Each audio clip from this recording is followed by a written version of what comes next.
Spoštovane in spoštovani, dober večer. Niti poletna vročina nas ne ustavi, da ne bi nadaljevali z izbori za osebnost meseca.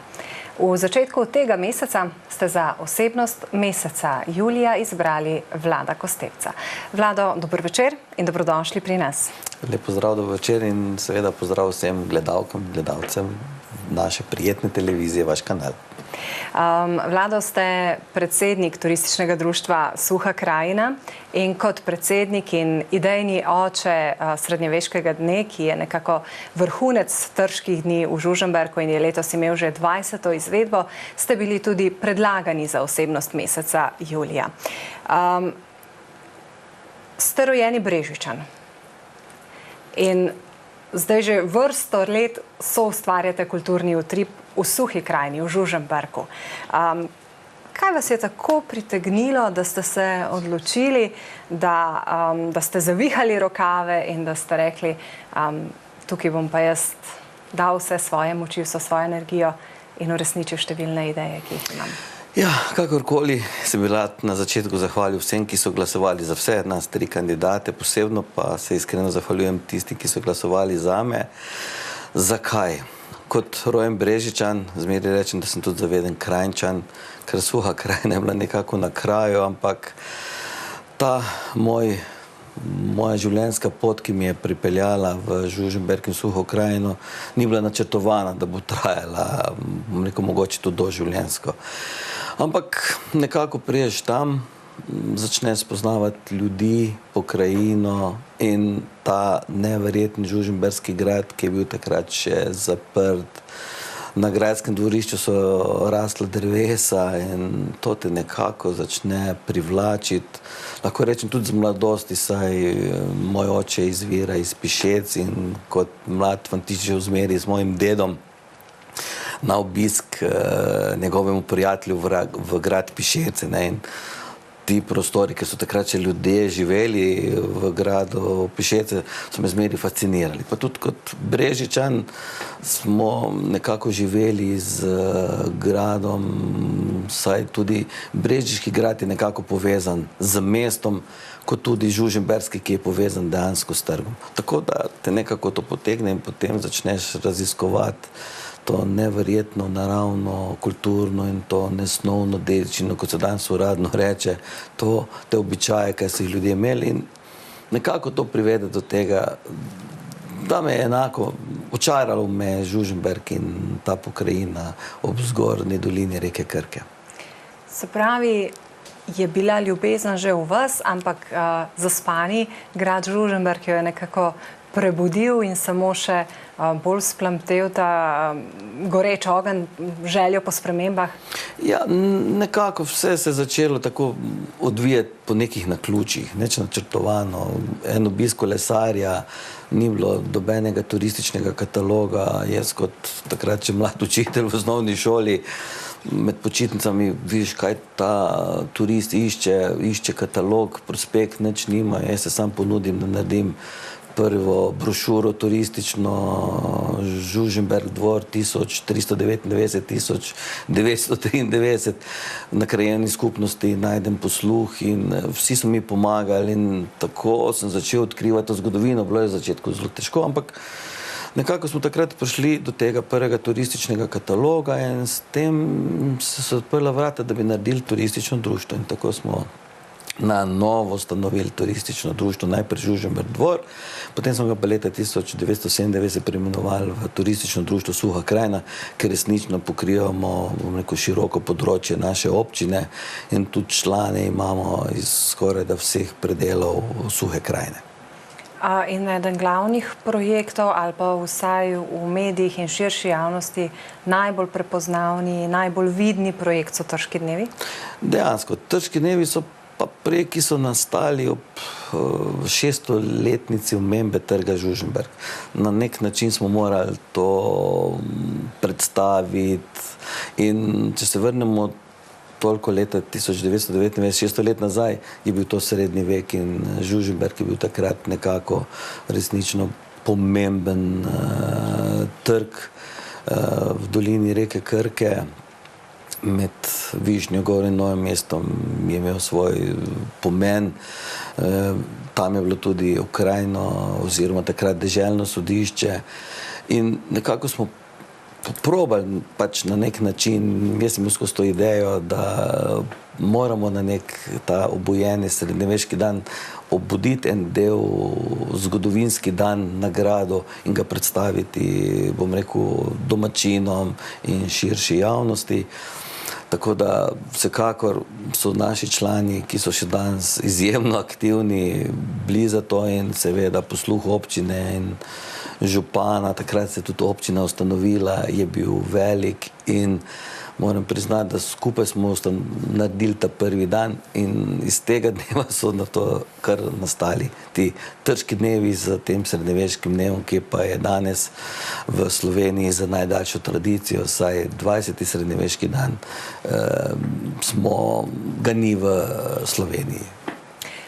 Tako da lahko rečeva, da iz nekih skromnih začetkov do tudi v mednarodnem prostoru prepoznavne prireditve, glede na to, da so sodelujoče skupine iz praktično vse Evrope. Ja, lahko rečemo, lepo je, ko potem imaš prijatelje, bom rekel, ne samo širom Slovenije, normalno, rodne Brežice, potem Štajerska, Gorenjska, Savinjska dolina, Primorska dolina, reke Čabranke in Kolpe, Bela krajina, celotna Dolenjska, pa tudi širše, ne.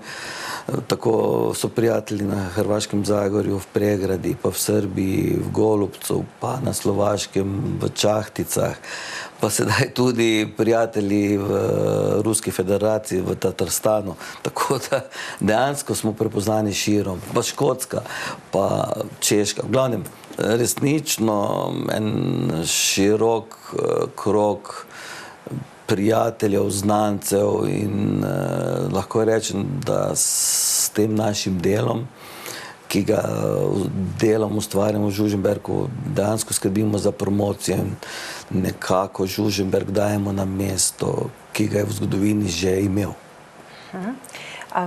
Kdaj pa vam, ko potekajo trški dnevi, najbolj zaigra srce?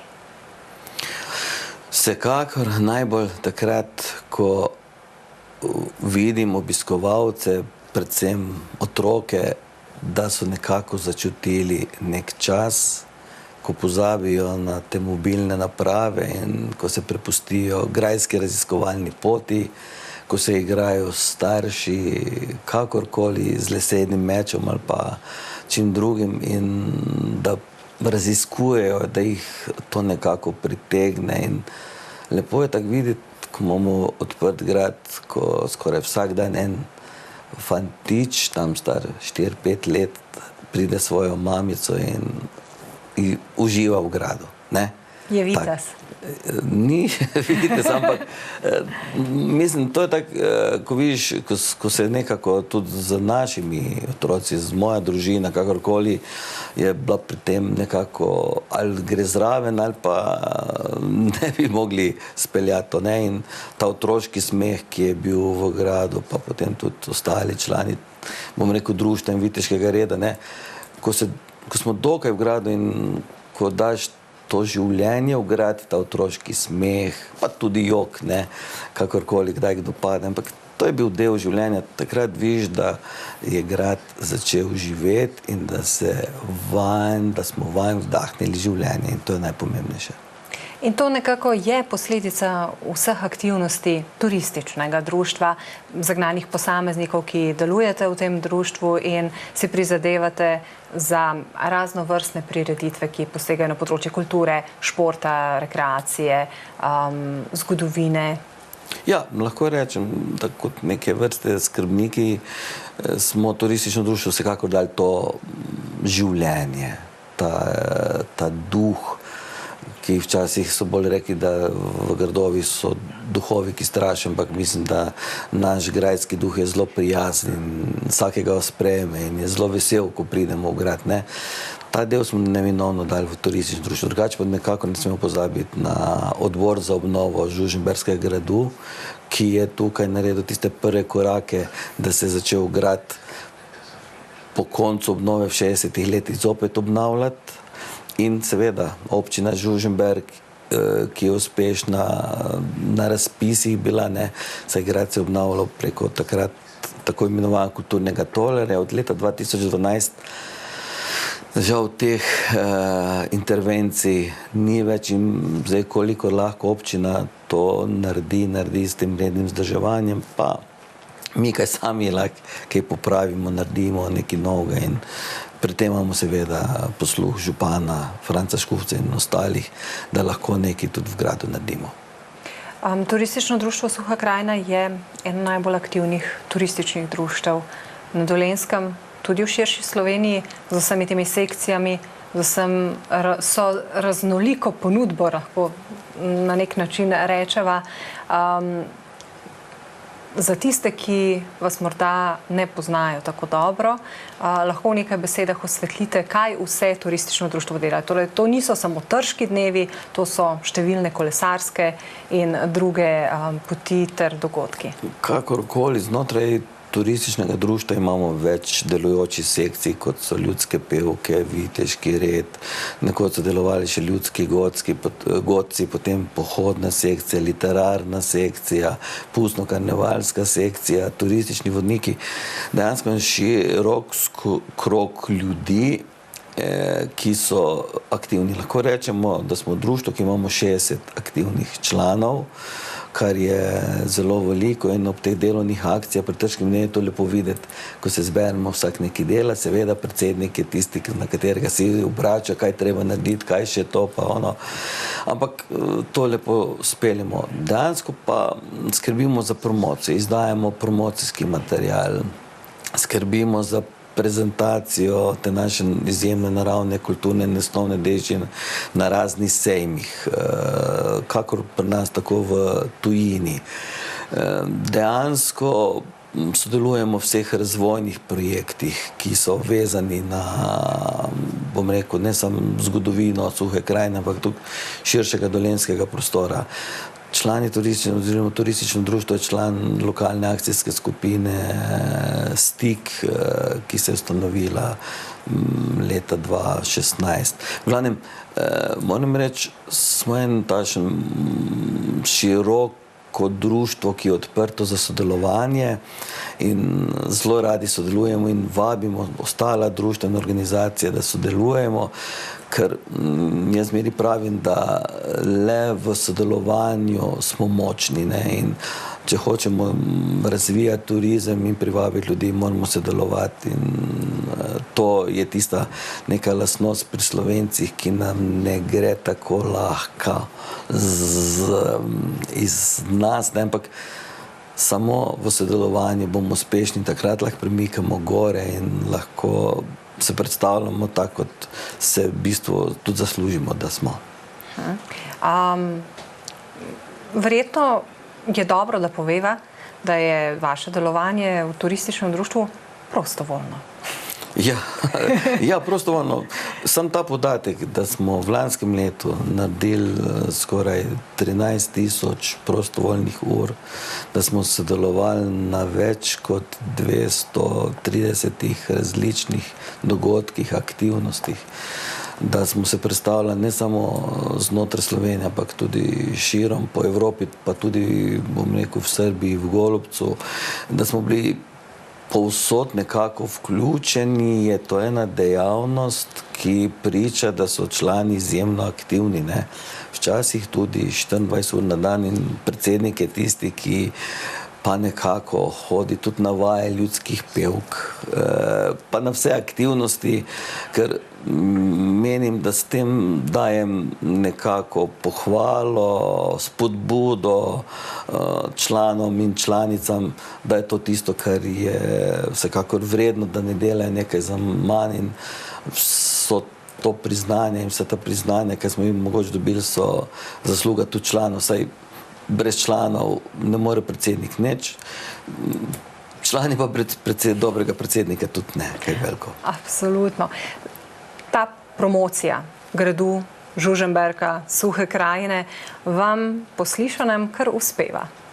Ja, delamo na tem, ker želja je, da se predstavimo v čim širšem prostoru, da damo Žužemberk na tisto mesto, ki ga je v zgodovini imel. Zelo, ko sem prej govoril o tem povezovanju, mi je zelo všeč, ko imamo ta rekreativne pohode, tako od Žužemberskega do Šumberskega gradu, pa na Frato, pa ta pohod jesenski, ki bo od A do Ž, pa pohod po Vibijevi poti, pa pohod na Komanco.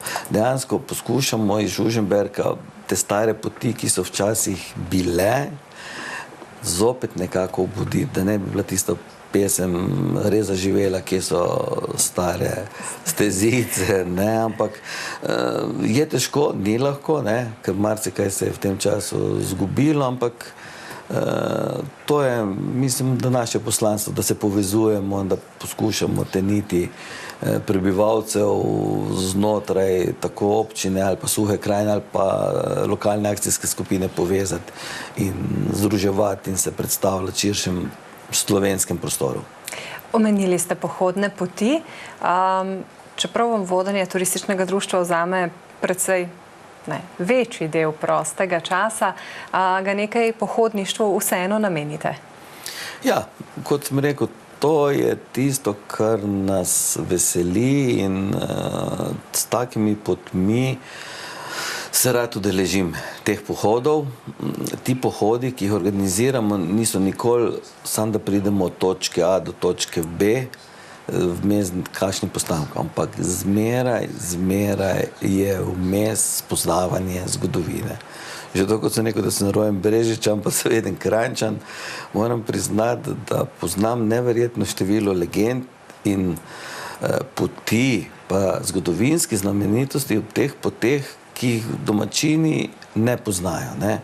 In včasih me to celo preseneča, da je eden, ki je prišel iz čisto drugega okolja, se tako vpel, to pa zaradi tega, ker me to izjemno zanima. Mene vsa zgodovina nekako zanima, rad prisluhnem starejšim ljudem in to je tista dediščina, ki jo lahko predstavimo ostalim in če bi se vsi nekako zavedali, bom rekel, te dediščine oziroma kaj so nam pustili naši predniki, babici in dedki, ne bi potrebovali nobenih zakonov o zaščiti kulturne ali pa kakšne druge dediščine, ampak bi to že živelo z nami. Ampak moram priznati, da mnoga društva pri nas delajo na tem, ohranjajo stare običaje, tako da je prav, bom rekel, lepo sodelovati z mnogimi društvi znotraj naše občine, pa tudi širše, ki se zavedajo pomena ohranjanja dediščine. Vse legende, vse zgodbe, ki jih slišite, bodo kdaj pristale na papirju oziroma za začetek na računalniškem zaslonu, tako kot pesmi? Ja, tudi tako. V glavnem, jaz največ teh sporočil napišem, to je zanimivo, ker člani rečejo, da pišem recepte, ne. Zelo rad uporabljam uporabljene pisemske ovojnice in potem na drugo stran zmeraj napišem, kaj je potrebno narediti, ne. In to je en takšen segment nekih navodil, misli mojih, ne. In mogoče bo iz tega, kdaj je rad tal kakšen zapis, tako kot so pesmi. Pesmi so tudi nastale iz zapisov na kakšnem listku papirja, pa so potem prišle v en zvezek. Do tega, da je moja žena me presenetila pred par leti na večeru petja in poezije, ki imamo že vrsto let z Jurijem Marosingom, s tem so tudi Žužemberski grad odprli leta 1996 za kulturne prireditve. Me je presenetila, da je izdala moje pesmi v pesniški zbirki, tako da je bilo to takšen zanimiv dogodek takrat, da sem skoraj sam svojo pesniško zbirko v tistem paketu nesel, pa nisem niti vedel, za kaj gre. Pesmista? Ja. Pesmista. To je iz pesnika in optimista, ali? To tako. Poleg pesniške zbirke ste s seboj prinesli še fotoaparat. Kaj Ja. S čim vas povezuje? Lahko bi rekel fotoaparat, pa fotografija pa je ena taka mojih ljubezni. Saj večina me pozna, da kamorkoli pridem navadno zmeri z fotoaparatom in nekako beležim. Včasih je bil to film, aparat na film. Moji začetki ljubiteljstva s fotografijo segajo še v osnovno šolo Brežice, ker sem bil aktiven član fotokrožka. Tako zanimivo je, ko smo sami razvijali takrat črno-bele fotografije, potem to preneseš v Žužemberk, poskušaš tudi v osnovni šoli Žužemberk nekaj s fotokrožkom. Takrat je že ta tehnologija prihajala, so bili barvni filmi, sam več ne moreš razvijati. Potem začneš ustvarjati z diapozitivi, fotografiraš, na to pride ta digitalna tehnika in ogromna množica fotografij, verjetno ima več kot 1 milijon fotografij, ki jih pa ne vidijo ljudje, ne. Ljudje pogrešajo, toliko si nas fotografiral, kdaj bomo te fotografije dobili? Sem rekel, pa to ne vem. Sem rekel, mogoče kdaj, ko bom upokojen, ne, v penziji, da bom imel čas to zbrati, pa mogoče kaj narediti. Ampak to je danes tako čudno, ne. Nekaj teh fotografij objavljam kot neka poročila z dogodkov na Facebook profilu Turističnega društva Suha krajina, ampak tisto so tiste fotografije, ki so vezane na nek dogodek, kaj smo naredili, kje smo bili, da smo uspešno zastopali in predstavljali Žužemberk, Suho krajino in Slovenijo, če tako rečem, ne. Vse ostale, ki so pa mogoče take zanimive, so pa seveda varno spravljene na računalniku, pa še na enih par medijih, ne, ker ta medij za hranjenje takih utrinkov ni ravno trajen in zanesljiv, ne, to je edina stvar. Tisto, kar imam pa na filmu, pa v fotografijah ali pa na diapozitivi, bo pa ostalo verjetno za vse čase, seveda, če bom še vedno tako primerno hranil, kot zdaj hranim. Vzamete fotoaparat, potem takem seboj tudi v avtodom? Absolutno, brez tega si ne predstavljam, da bi po potovanjih, ki smo jih imeli tako z družino, ne bi šel brez fotoaparata. No, moram še priznati, da sem zelo vesel, ker z digitalno fotografijo sem se začel ukvarjati z prejšnjim tisočletju. To je že leta 1998 je bil moj svak na popotovanju v Singapurju in pošlje tako sporočilo, da lepe pozdravijo tam in sem tam si, dej poglej, kakšen digitalni fotoaparat, ne, in res sem rekel, ne najpocejši, pa ne najdražjega, pa res prinesel enega Fujijevega in s tem sem naredil prve digitalne fotografije, lahko rečemo v prejšnjem tisočletju, ne. V glavnem drugače pa na potovanjih z avtodomom, tako z družino in s prijatelji, s katerimi smo potovali po Evropi, so lepi utrinki, seveda nekatere danes težko najdem, ne, ker so bili že prej narejeni, ne, ampak izjemni spomini. Jaz mislim, da tudi za naše otroke je bilo to en doživetje, tudi prijateljeva družina, s katero smo navadno zmeri v duetu potovali, je to. Danes pa seveda gremo sami na popotovanje z avtodomom, z ženo, soprogo in prijateljem Igorjem in Sonjo se odpravimo na takšna spomladanska ali pa jesenska popotovanja okoli, pa še vedno ta želja, da bi nekoč imel svoj avtodom, ne samo, da si ga sposojaš, ampak da bi prišel do enega avtodoma, pa bi potem mogoče večkrat potoval. Seveda, če bo še kaj časa, ker delo v turizmu oziroma to moje volonterstvo in prostovoljstvo je pač tako, da smo vse dni zasedeni, ne, in če bomo našli kaj trenutka, si želim potovati z avtodomom. Pravijo, da je vse v naših glavah in da če se odločimo, se tudi čas najde. Kakšna bi bila vaša zaključna misel v zaključku nocojšnjega pogovora? Zaključna misel, mi lahko rečem, da je življenje izjemno lepo, da je Slovenija, v kateri živimo, neverjetna dežela z neverjetno naravo, izjemno kulturno dediščino, izjemnimi ljudmi in da vsi tisti popotniki, ki smo hodili po tujini, ko pridemo domov, nam srce zaigra in se tega zavedamo. Kako pa to predstaviti vsem ostalim, ki pa nimajo te sreče, da bi lahko popotovali po svetu in se zavedali, v kakšnem biseru, kakšnem dragocenosti, v kakšnem raju živimo, pa naj bo to neka spodbuda, naj bomo ponosni na svoje korenine, naj bomo ponosni, da živimo v tem prečudovitem koščku sveta, ki ga ni na svetu. Vlado Kostevc, hvala za vaš obisk v studiu, hvala za pogovor in za prekrasne zaključne besede, ki se jih res večina med nami zagotovo premalokrat zave. Hvala tudi vam in dobrodošli v svojo krajino Žužemberk, ker čas teče drugače. In seveda hvala tudi vam, spoštovane in spoštovani, za vašo pozornost. Ostanite v družbi naše televizije. Glasujte za osebnost meseca avgusta, ko bo čas za to. Do prihodnjega druženja. Bodite lepo.